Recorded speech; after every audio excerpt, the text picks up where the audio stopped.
सर्वांना क्रांतिकारी जय भीम, जय संविधान।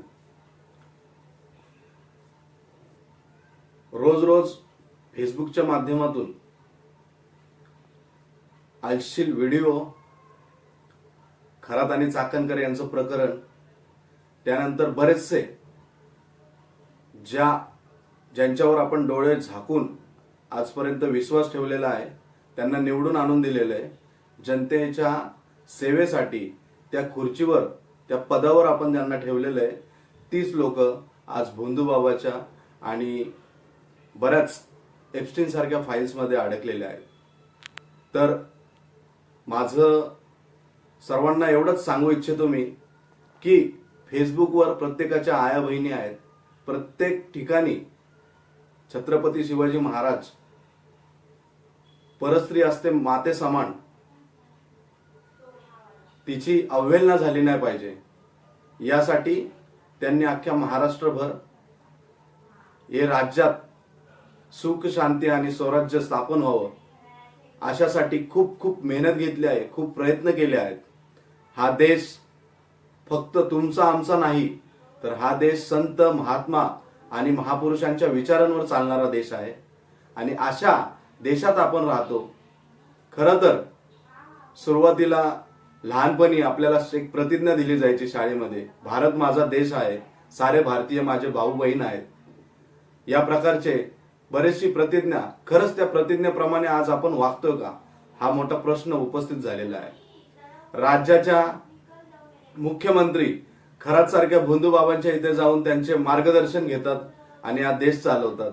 ही किती खेदाची बाब आहे, किती मोठी शोकांतिका आहे।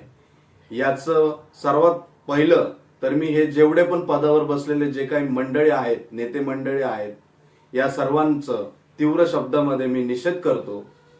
फेसबुक माध्यमांमध्ये आज रोजचे एक एक व्हिडिओ व्हायरल होत आहेत। ते व्हिडिओ आज व्हायरल झाल्यानंतर प्रत्येक जण फेसबुक चालवतो। उद्याचं येणारं भविष्य, उद्याच्या येणाऱ्या ज्या पिढ्या आहेत, त्यांच्या पुढे एक प्रश्न निर्माण झालेला आहे, नेमकं फेसबुकमध्ये काय मिळतंय आम्हाला बघायला। आणि ही खरंच खूप खेदाचीच बाब आहे। लाज वाटायला पाहिजे आपल्याला की आपण या समतेच्या आणि महाराष्ट्रात आपण राहतो। महापुरुषांच्या विचारावर चालणारा आपला देश आज कुठे चाललाय।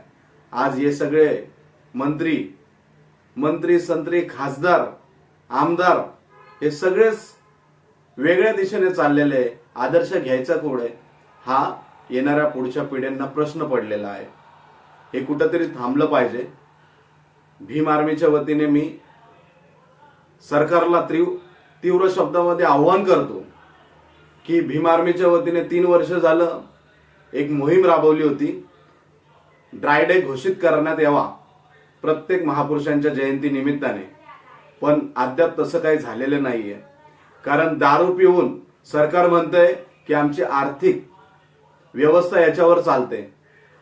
तर मला सरकारला हा प्रश्न विचारायचा आहे, तुमची आर्थिक व्यवस्था जर याच्यावर चालते, तर आज दारू पिऊनच, दारूच्या नशेतच हे सगळे जे जे काही प्रकार होत चाललेले आहेत, बलात्कार होत आहेत, मारामाऱ्या होत आहेत, खून होत आहेत, प्रत्येक गोष्टीवरून वादविवाद होत आहेत, जातीपातीचं राजकारण होतंय, हे सगळं अर्ध ज्ञान असल्या कारणाने, अर्ध डोकं असल्या कारणाने आणि माथे फिरू असल्या कारणाने या सगळ्या गोष्टी घडतायत। व्यसनाधीन गेलेल्या लोकांपासून या गोष्टी घडतायत, ज्याला रिकामे धंदे आहेत त्या लोकांपासून या गोष्टी घडतायत।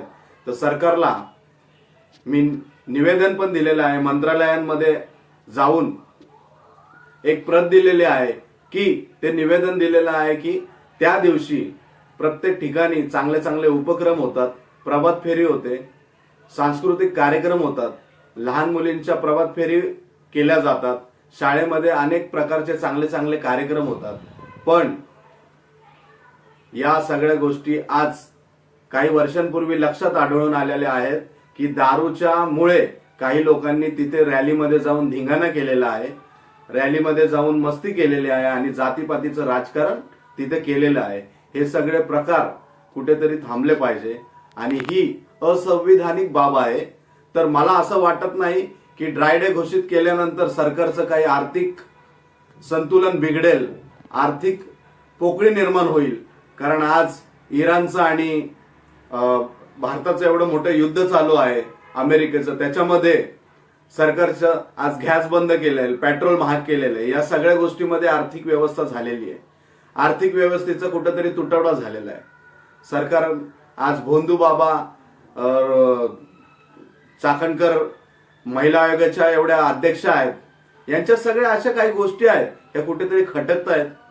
मी सरकारला भीम आर्मीच्या माध्यमातून आव्हान करतो, एक चेतावणी देत आहे की येणाऱ्या 14 एप्रिल 11 एप्रिल दिवशी महात्मा फुले यांची जयंती असते. 14 एप्रिल या दिवशी बाबासाहेब आंबेडकरांची जगभरात जयंती मोठ्या उत्सवात आणि जल्लोषात साजरी केली जाते. या दिवशी ते पत्र दिलेलं आहे, त्याची अंमलबजावणी करावी. आम्ही ठाण्याला सुद्धा पत्र दिलेलं आहे, बदलापूरमध्ये सुद्धा दिलेलं आहे, उल्हासनगर संपूर्ण महाराष्ट्रामध्ये पत्र दिलेलं आहे. या पत्राची दखल घ्यावी, अन्यथा भीम आर्मी रस्त्यावर उतरून प्रत्येक दारूचे दुकानं फोडल्याशिवाय राहणार नाही. हा भीम आर्मीचा इशारा आहे या सोशल मीडियाच्या माध्यमातून देण्यात आलेला. सर्वांना पुन्हा एकदा क्रांतिकारी जय भीम. आम्ही जय संविधान.